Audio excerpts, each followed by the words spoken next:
Spanish illustrator Manuel Male was born in Jerez in 1865, and that's all that's recorded about him until 1888, when he sailed to Argentina at the age of 23. And then it's another 10 years of invisibility until 1898, when he first published the humour magazine Caras y Caretas in Buenos Aires with his business partner Eusebio Pellicer.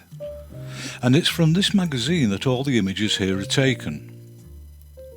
The first issue was entirely illustrated by Mayol, and Pellicer handled the writing.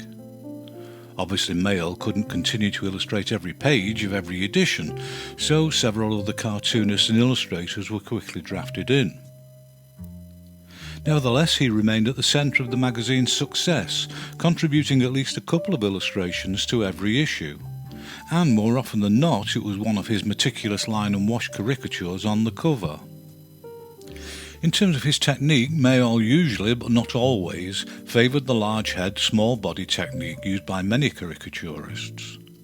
His line work was nothing less than remarkable for its precision and complexity, and the visual evidence suggests he used both brush and pen to create the widest possible range of strokes for outline, shading and modelling. As with many of his contemporaries in Europe and America at that time, washes of transparent colour were added to what was effectively an already finished illustration. Caras y Caretas, which translates into English as faces and masks, soon became very popular among the urban sophisticated set in Buenos Aires. And with ever-rising circulation figures, its reputation grew throughout the Spanish-speaking countries in Latin America. Of course, to modern viewers, especially outside Argentina, the people caricatured and most of the scenes depicted mean nothing. But although we don't know the specifics of the targets of the satire, Mayol's use of visual metaphors still rings true. After a decade of success in Buenos Aires, in 1909 he travelled back to Cadiz with his wife and daughter, and continued to work there, although not as prolifically as previously. But in 1912 a serious problem arose with Caras y Caretas. A group of the magazine's former employees had quit and created a rival magazine named after the leader of the group, the writer Fray Mocho. They had taken quite a few of the regular advertisers with them, leaving Caras y Caretas in a financially vulnerable position. Mayol had no choice but to return, however reluctantly, to Buenos Aires to assist in trying to save the magazine. He succeeded in his mission and resumed his role as the magazine's leading illustrator for another 6 years. But Mayol had been suffering from respiratory problems for some time, made worse by his serious nicotine habit. And although he was only 54, he was forced to return permanently to Cadiz to take early retirement in 1919. Despite the doctor's warnings, he continued to smoke like there was no tomorrow, and in the end there was no tomorrow. Manuel Male died in Cadiz in 1929 at the age of 64. Patten Wilson was born in Shropshire, England in 1869, and in 1887 he enrolled at Kidderminster School of Art at the age of 18. But a year later he left the course, having come to the conclusion he could teach himself rather better than they could. And he set about devouring and obsessively copying everything he could by the early greats of the Renaissance, particularly the wood engravings of Albrecht Dürer. Meanwhile, he held down a number of menial jobs to pay his way, until he had developed his skills to his own satisfaction.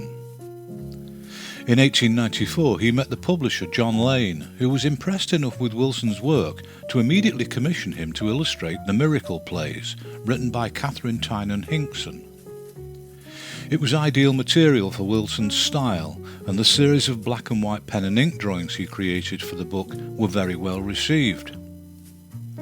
Luckily for Wilson, Lane was also the editor of the Yellow Book, a quarterly anthology of written and illustrated arts, whose art editor was Aubrey Beardsley.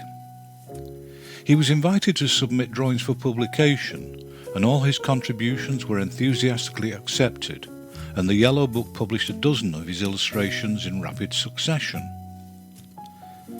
Publication in the Yellow Book was at the time considered prestigious, and his appearance there was very much a promotional shot in the arm for Wilson. And once he'd been noticed, it didn't take long before other magazines began to commission him to produce similar images for them. In 1898 he was given his most prestigious commission to date, which was to illustrate the complete works of the poet Samuel Taylor Coleridge. And the series of dramatic line images he created was a particularly good match for the generally doom-laden tone of Coleridge's verse. By this point Wilson was being kept very busy with more line drawings in his mock woodcut style. It was almost exclusively dramatic, historical and mythological work, and he was becoming rather typecast in that role. In 1903 his edition of Charles Dickens' A Child's History of England was published, and it featured a colour illustration on the cover. And from then onward colour became a more regular, although never dominant, feature of his output. 2 years later he broke free from his typecasting with the frivolous children's book A Trip to Santaland, written by Vivian Phillips.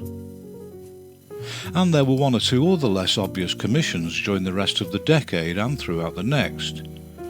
In 1909 he created illustrations for the book Field and Woodland Plants, and among them was a very agreeable set of watercolour botanical illustrations. And in 1913 his more frivolous side was in evidence again in the story of Phyllis in Pixtyland. And unfortunately, although it's known he continued to be published, even if much less prolifically, up to his death at the age of 65 in 1934, there's absolutely no visual evidence I can find from his later career. Since then it seems that his memory has faded, and very few are now aware of his contribution to British book illustration.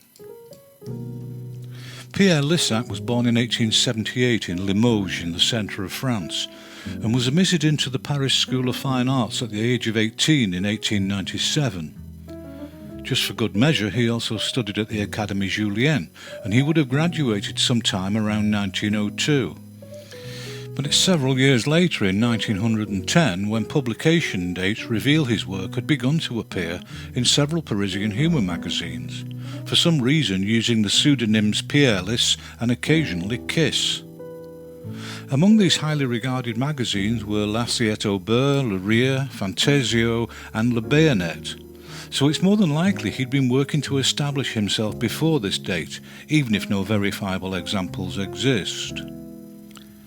From the 1920s onward he also began illustrating novels such as La Fête Nocturne by Edmond Jaloux. These images were created as woodcuts and bore no resemblance to his frivolous line and wash magazine illustrations. So it seems he wanted this book and those that followed in the coming years to be more an extension of his work as an artist, where he exhibited and sold many limited edition prints to collectors. But running parallel to what might be termed his more serious work, he continued to create any number of comic and sexually suggestive illustrations, including some highly absorbing crowd scenes as double-page spreads for La Vie Parisienne in particular. And in 1929 he also created the first in what would become a popular series of books featuring the adventures of his characters Luce and Colas.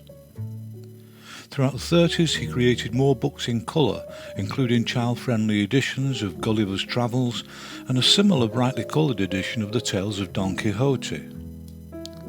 He used the same technique with great success for the not-so-child-friendly erotic story Les Chansons de Bilitis by Pierre Lisac. His treatment of the story wasn't particularly explicit, but it was definitely one for the grown-ups. In 1939, when the war began, Lissac got out of Paris before the Germans invaded, and he left for Morocco, where he painted watercolours of the country and its inhabitants. Once the war had ended, he returned to France, but continued to successfully pursue his painting and printmaking, and he only created occasional, rather lukewarm illustration for more children's editions of classics. These were no match for his earlier achievements, whether serious or frivolous, and Pierre Lisac died 7 years later in 1955 at the age of 77. British illustrator, designer and artist Frederick Gregory Brown featured briefly in the video I made a while back about London Underground posters, but I'm of the opinion that he deserves more detailed examination. He was one of the most influential poster artists in 20th century Britain, but ironically his memory has come to be rather overshadowed by the later illustrators he had inspired. He was born in London in 1884, the son of an art teacher and a painter, which makes it all the more peculiar that he was apprenticed in his teens as a metal worker. After a brief unsuccessful stab at sculpting in metal, he changed direction towards painting, graphics and illustration. Whether he had any formal art education to help in his ambitions doesn't seem to be recorded. As with the others in this video, there's a biographical blank until 1915, when he created this unremarkable war propaganda poster, and by this time he was already 31 years old. But in the same year, his first poster for the publicity department of the London Underground Railway appeared, and it would lead to a very long line of other posters for the Underground and the other divisions of London transport. Although the levels of representation in any given poster varied throughout his career, they were invariably exercises in the use of dramatic composition, simplified shapes, and entirely non-representational colour.